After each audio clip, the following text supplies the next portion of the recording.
Hi there! Welcome to my little corner of the internet where I watch anime, read manga, and play games and tell you all about it. I would love it if you subscribed. So, we're starting a new anime series today called Undead Unluck. We open up in episode 1 to a snowy landscape. At first I thought this was the story's setting, but I was mistaken. The protagonist of this story is actually this cute little girl, who's probably saying goodbye to someone boarding this plane. And then tragedy strikes. The visuals are as striking as they are heartbreaking. And then, we cut back to real life. What you saw in the beginning wasn't actually important, just the romance manga of your main character, an unassuming girl by the name of Fuko Izumo. And then we get our first glimpse at her counterpart for the anime, this scary-looking, prison-escaping guy slurping on baba. She tells the stranger that she's ending her life, because she will never get to have normal experiences like a hug, a first kiss, as long as she's cursed with her current body, and it broke my heart. The prison-looking guy just straight up walks into her knife. And the unspeakable happens. This jovial maniac steps up to her and touches her. The reveal happens. This is her curse, her unluck, and our burly himbo falls off the broken ledge and is splattered by an oncoming train. Poor Fuko must feel horrible at this point. And then his severed head shows up next to her. Fuko adequately nicknames him Zombie, and he goes from funny to badass because the very next scene we see an amazing shot of how he can instantly rebuild his body at will, showing us that he's not just a ridiculous dude bro, but an immortal, seriously OP dude bro.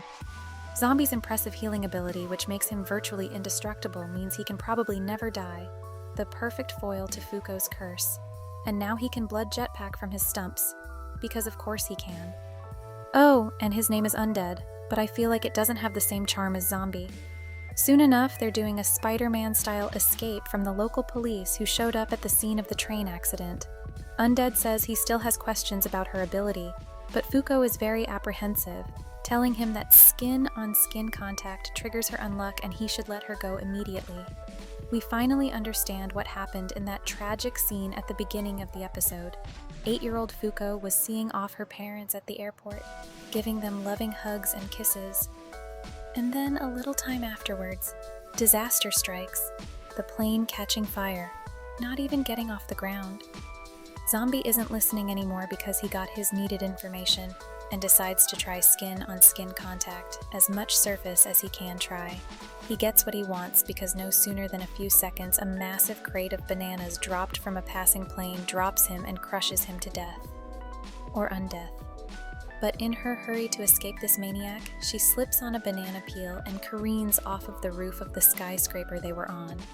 It forces her to confront the fact that she doesn't want to actually die. But do not fear, because Zombie is there to chivalrously save her from peril in the most badass way possible.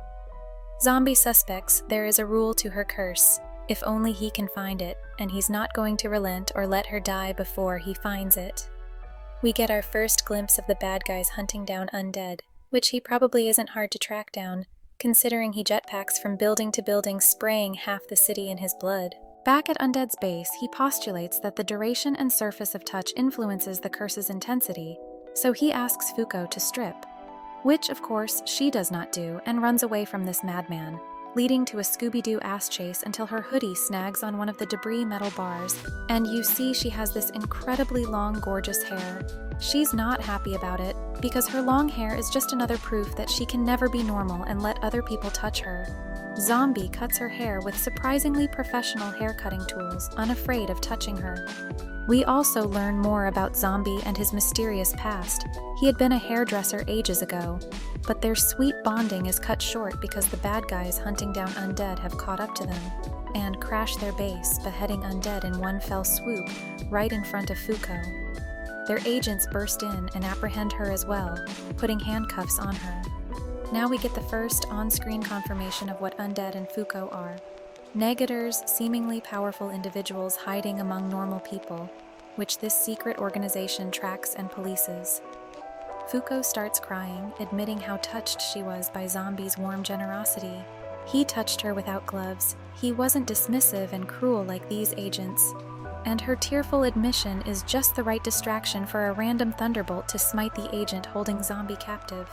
You might be forgetting something, that Zombie touched her non-stop for almost 15 minutes while cutting her hair. so the lightning strike was a delayed reaction to the unluck being inflicted on him.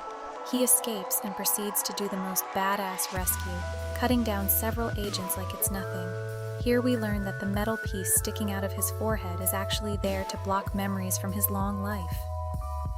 The leader of this organization decides to take Fuko captive for ransom and force Undead to decapitate himself in order to surrender. And Zombie agrees to those terms and starts cutting off his own head, much to Fuko's dismay. Fuko decides to take action of her own faith, and instead of running away, she runs out of the agent's grasp and kisses him on the cheek, revealing that her power is all the more devastating with this action. The effect is instantaneous and deadly. Fuko doesn't think anyone can survive that, not even Undead. But he steps out of the rubble, another sharp object stuck in his chest and the widest grin on his face. Oh, and apparently Undead won't do, so now he's officially named Andy. I hope you all enjoyed the recap of this first episode. The story had me hooked from the get-go. Remember to subscribe and like the video, and ring the bell to never miss a new recap video or whatever else I have in store. I want to build up our little lounge together. I can't wait to see you in the next one. Lily out.